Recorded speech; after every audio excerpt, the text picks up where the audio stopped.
Hi friends. आज हम लोग सॉल्व करने वाले हैं तीसरा क्वेश्चन लीड कोड का जो है 178 रैंक स्कोर्स। तो ये क्वेश्चंस आज हम सॉल्व करेंगे विंडो फंक्शंस डेंस रैंक के मदद से, जिसमें हम स्कोर्स का रैंक करके सॉल्व करेंगे। तो इसमें हम लोग को एक टेबल दिया गया है जिसका नाम है स्कोर्स, और जिसका दो कॉलम है, एक है आईडी और दूसरा है स्कोर के बारे में बताया गया है जो कि है डेसिमल डाटा टाइप में। तो हम लोग को क्वेश्चन क्या दिया गया है, write a solution to find the rank of the scores. The ranking should be calculated according to the following rules.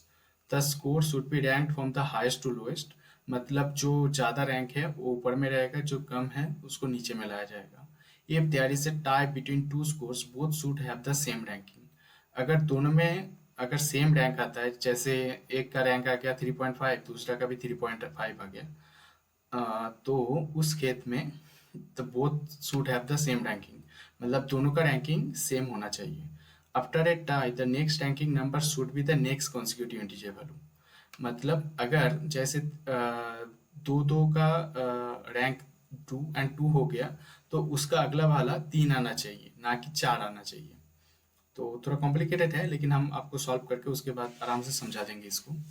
There should be no holes between ranks. मतलब रैंक के बीच में गैप नहीं आना चाहिए कि 2 के बाद 4 नहीं आना चाहिए, 2 के बाद 3 आना चाहिए, उसके बाद 4, ऐसे आना चाहिए। इसके बीच में गैप नहीं आना चाहिए। Return the result table order by the score in descending order. मतलब बड़े रैंक स्कोर से छोटा रैंक। तो हम लोग को इनपुट डाटा दिया गया है आईडी 3.50 3.65 ऐसे, और आउटपुट में क्या बोला गया है कि ये जैसे 4 4 है, तो इसमें क्या है, दोनों का रैंक सेम है जिस जैसे क्वेश्चन में बताया गया। उसके बाद ही देखिए एक के बाद ही 2 आया है। ऐसे नहीं कि ये 2 बार रैंक हुआ है तो 1 2 3 आएगा ये, इसके बाद एक के बाद ही 2 आया है। तो ये एक मत विंडो फंक्शन डेंस रैंक में इसको हम लोग सॉल्व किया जा सकता है। ओके, तो हम इसको आपको बढ़िया से दिखाते हैं। इसका दो फंक्शन है। आप सोच सकते हैं कि रैंक में काहे नहीं करेंगे, हम डेंस रैंक में क्यों करेंगे। तो आपको दिखाते हैं कि अगर रैंक में आप करते हैं तो उसमें आपको गैप होता है, लेकिन डेंस रैंक पे वो चीज़ नहीं होता है। चलिए क्वेश्चन को सॉल्व करते हैं और समझते हैं। तो यहाँ पे जैसे स्कोर एंड रैंक, तो हम लोग को आउटपुट में बस स्कोर चाहिए और रैंक नाम का एक कॉलम चाहिए। ठीक है, चलिए लिखते हैं select score dense rank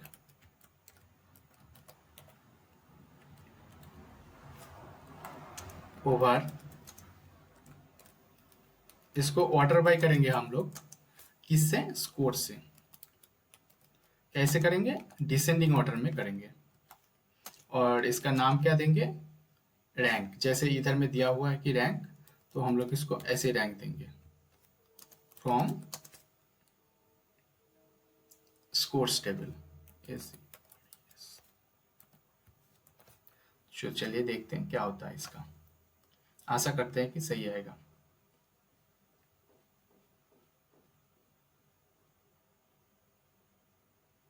okay, ये शायद सिंगल कोटेशन में होगा क्योंकि रैंक दोनों में नहीं लेता है।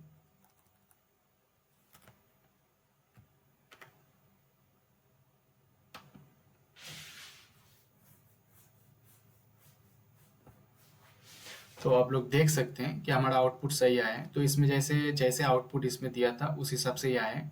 जैसे 1 1, उसके बाद 2, उसके बाद 3 3, उसके बाद 4।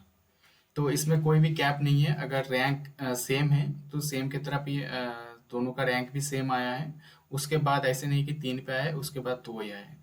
लेकिन अभी इसी को अगर आप रैंक फंक्शन से करते हैं तो इसमें आपका आउटपुट गैप में आता रैंक। हम ये भी आपको दिखाते हैं। जैसे देख सकते हैं, आप देखिए एक के बाद ऐसे 2 नहीं आए, 3 आए। तो रैंक फंक्शन में क्या होता है, अगर आपका जो रैंक है वो अगर रिपीट होता है तो उसको ले लेता है। जैसे यहाँ पे 2 होना चाहिए था, लेकिन यहाँ पे 1 हो गया, तो इसमें इसीलिए 3 ले लिया। जितनी बार रिपीट होगा उतना बार गैप हो जाता है रैंक में। लेकिन यहाँ पे क्या बोला है, should be the next constitutive integer value. Ranking number should be the next contiguous integer value. तो इसके लिए हम लोगों ने इसको डेंस रैंक से यूज किया है।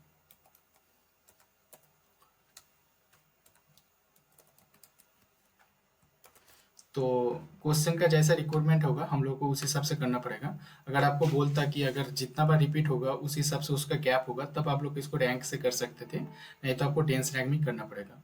और यहाँ पे आपको सिंगल कोटेशन इसलिए लगाना पड़ा क्योंकि रैंक जो है इसमें एसक्यूएल में इसको रैंक फंक्शन से लिया जाता है, इसीलिए आपको ये सिंगल कोटेशन में लगाना पड़ेगा या फिर आपको इसको दूसरा नाम देना पड़ेगा। इसलिए हम लोग इसको रैंक फंक्शन में जब लिए थे इसको एड हो रहा था। तो आशा करते हैं ये वीडियो आपको पूरा समझ में आए। ऐसा और भी वीडियो पाने के लिए हमारा चैनल को सब्सक्राइब कीजिए, और वीडियो अच्छा लगे तो लाइक कीजिए, जिससे हमको मोटिवेट मिलता रहेगा। और कोई भी आपको क्वेरी हो, कोई भी एसक्यूएल रिलेटेड कोई भी क्वेरी हो, तो आप उसको कमेंट बॉक्स में कमेंट कर सकते हैं, मैं उसका रिप्लाई देने की कोशिश करूँगा। Thank you.